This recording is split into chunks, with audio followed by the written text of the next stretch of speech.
안녕하세요. 박정원입니다. 이제 녹음 시작되네요. 안녕하세요. 박정원입니다. 그 수업 중에 동영상이란다.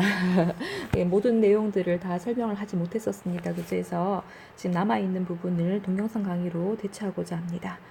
먼저 한번 살펴보면 우리가 39페이지 내용을 조금 급하게 수업을 하고 넘어간 듯해서 제가 거기에 대해서 먼저 한 번 더 짚고 넘어가도록 할게요. 수업 중에 제가 압세스, 그러니까 농양, 고름이라고 하는 것을 의미하는 압세스에 대해서 설명을 드렸고요.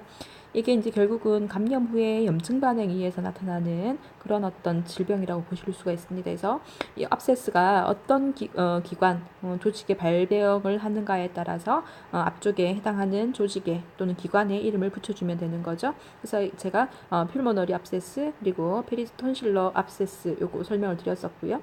그다음에 인팍션에 대해서도 설명을 드렸었습니다. 그죠? 그리고 이디마라고 하는 거가 이제 부종이라고 얘기를 했었었는데 여기에 대한 정의가 이렇게 나와 있습니다. 그래서 이 이데마가 폐에 나와 있는 경우에 폐에서 이제 발생하는 경우에는 풀머너리 이데마, 그러니까 폐 부종.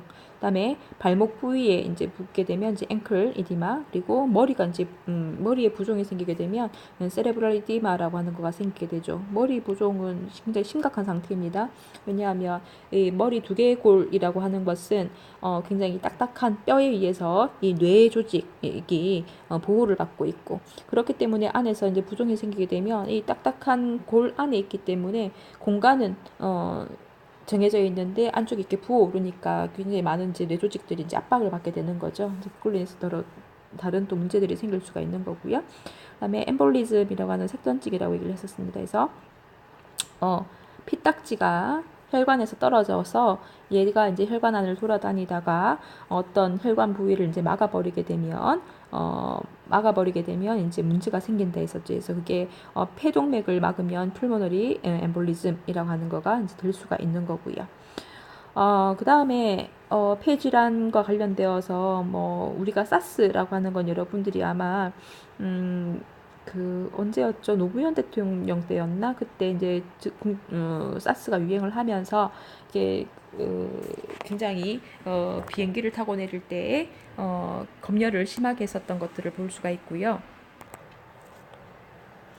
수업 중에 제가 따로 말씀을 드리진 않았었습니다만은 여기 보시면 유리막 질병이라고 하는 질병이 있죠. 우리가 다른 말로 신생아 호흡곤란 증후군이라고 얘기를 하기도 하는데요. 이 폐 그림에서 보시면 옆쪽에 폐 그림에서 보시면 얘가 맨질맨질하게 뭔가 조금 유리막을 보는 것처럼 그렇게 폐 표면이 변형이 되어 있는 걸 볼 수가 있습니다. 간처럼 보이기도 하고요. 그래서 얘를 이제 그런 어떤 조금 글래시한 어떤 그 표면을 가지고 있다 해서 하이알린 멤브레인 디지즈라고 하는 이름을 붙여놨습니다. 특히 이게 이제 미숙아들, 즉 우리가 임신 기간을 다 못 채우고 조금 더 이른 시기에 태어난 아이들 같은 경우에는 폐가 성숙되는 시간이 부족한 거예요. 그래서 이제 이런 질병을 가지고 이제 태어나는 경우들이 많은데, 실제로는 이런 어떤 유리막 질병에 의해서 신생아 사망률이 조금 높아지는 경우들도 있죠. 그래서 요즘에는 워낙 의학 기술이 많이 발달이 되어서 폐 성숙을 시키는 약들을 투여를 함으로써 이걸로 인한 어떤 사망률이 점점 줄어들고 있기는 합니다. 다음으로 이제 여러분들 41페이지를 중심으로 해서 이제 보시면 될 것 같아요. 그래서 여기에서 보시면 호흡기계 질환의 주요 진단법이라 해서 퍼쿠션이라고 하는 것과 아스컬테이션이라고 하는 청진법에 대해서 소개가 되어져 있는데, 요거는 아마 이 기본간호학에서 이제 보지 않을까 싶어요. 이렇게 청진기를 스테토스코피라고 얘기를 하거든요. 그래서 이 청진기를 이용을 해서 우리가 폐음이라든지 심장에서 뛰는 소리, 그다음에 이제 혈액이 흘러가면서 듣는 소리, 그다음에 장음 이런 것들을 다 들을 수가 있는 거예요. 그래서 그런 것들을 들었을 때 우리가 폐에서 나는 소리가 정상음이 있을 거고, 그다음에 조금 정상적이지 않은 어떤 그 호흡음들이 있을 터인데, 이제 그런 것들과 관련되어서 이런 비정상적인 호흡음을 이렇게 소개를 해두었습니다. 그 초록색 검색창에서 이런 레일이나 아니면 위즈라고 하는 이런 그 용어들을 쳐서 들어가면 어떤 블로그에서는 이 비정상적인 호흡음을 실제로 녹음을 해가지고 올려놓은 것들도 있어요. 근데 그런 블로그를 운영을 하시는 분들은 대부분 이제 의사 선생님들이 조금 많으시죠. 제가 그 사이트를 아마 저장을 해놨었지 싶은데 지금 동영상 강의에서는 소개를 하기가 조금 힘들 것 같아요. 준비가 안 돼서. 그 다음에 특히 이제 휘즈라고 하는 건 이제 휘징이라고 하는 것은 이런 호흡음은 아스마가 있거나 런 캔서가 있어서 기도가 좁아졌을 때, 그러니까 즉 들이신 거는 들이신 건데 숨을 이제 밖으로 내쉬는 거가 힘들어지거든요. 이제 그렇게 해서 들리는 쌕쌕거리는 소리라고 보실 수가 있고요. 그다음에 우리가 필루랄 럽이라고 하는 거는 흉막에 이제 염증이 있을 때 플루리시티라고 하는 발음이 안 되나요? 플루라이티스가 있을 때 그게 더 쉽습니다. 발음이 그죠? 그래서 그렇게 있을 때 들을 수 있는 소리라고 보실 수가 있어요. 그 다음에 우리가 이제 체스트 엑스레이는 CXR이라고 하는 용어로 이제 약어로 쓰기도 하고요. 우리가 가슴 사진 찍는 거를 얘기를 합니다. 그 다음에 소라센테시스라고 하는 거가 있는데요. 센테시스라고 하는 게 천자예요. 근데 소라센테시스라고 하는 거는 흉막 있잖아요, 그죠? 흉곽에서 어떤 그 물질을 이제 뽑아내면서, 그죠? 또는 이제 치료 목적으로 해서 그 흉막강 안에 우리 그 늑막강이 있죠, 그죠? 거기 막과 막 사이에 액체가 있다고 했었는데 그거를 이제 그 체액을 채취해서 검사를 한다거나 어떤 것에 의해서 우리가 이제 흉막염이 생겼는가를 확인하기 위한 목적으로 예를 들면 또는 그 안에 이제 공기가 많이 비정상적으로 많이 차 있는 경우에는 그 공기를 제거함으로써 증상을 조금 완화시킬 수가 있는 거거든요. 그래서 그런 경우에 소라 센테시스라고 하는 거는 이제 흉막강천자, 흉강천자라고 이제 보실 수가 있고요. 그다음에 브론코스코프라고 하는 거 기관지 안에다가 거울이 달린 경을 넣어가지고 검사를 하는 겁니다. 라링고스코피 했었죠. 제가 라링고스콥이라고 하는 거를 설명을 드렸습니다. 언제? 인투베이션 할 때 맞죠? 그래서 요게 라링고스콥이에요.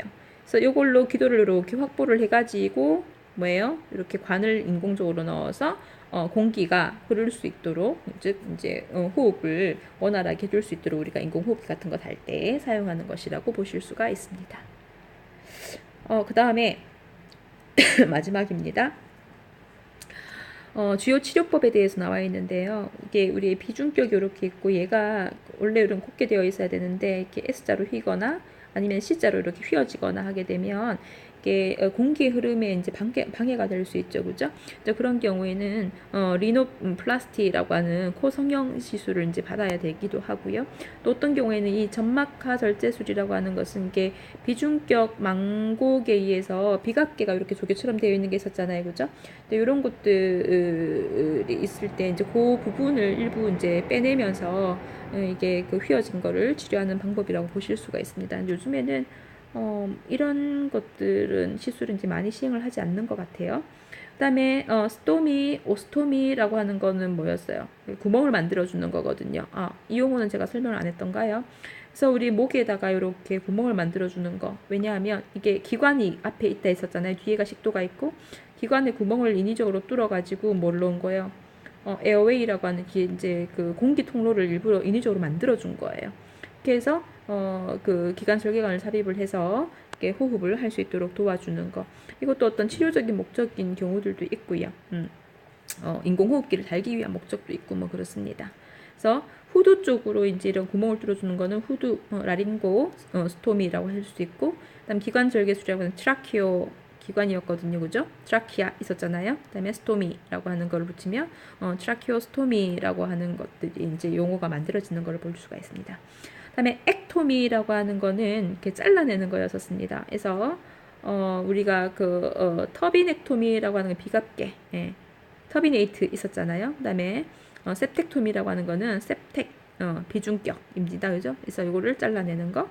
그다음에 아데노실 아데노톤실 액톰이라고 하는 거는 이제 아데노이드 편도를 절제해내는 거라고 보실 수가 있는 거죠. 글자가 작아가지고 여러분들이 책을 좀 보면서 같이 한번 봐야 될 것 같아요, 그죠? 그래서 아데노라고 하는 거에서는 여기 잘라야죠. 아덴. 아이고 잘못했습니다. 여기입니다, 그죠?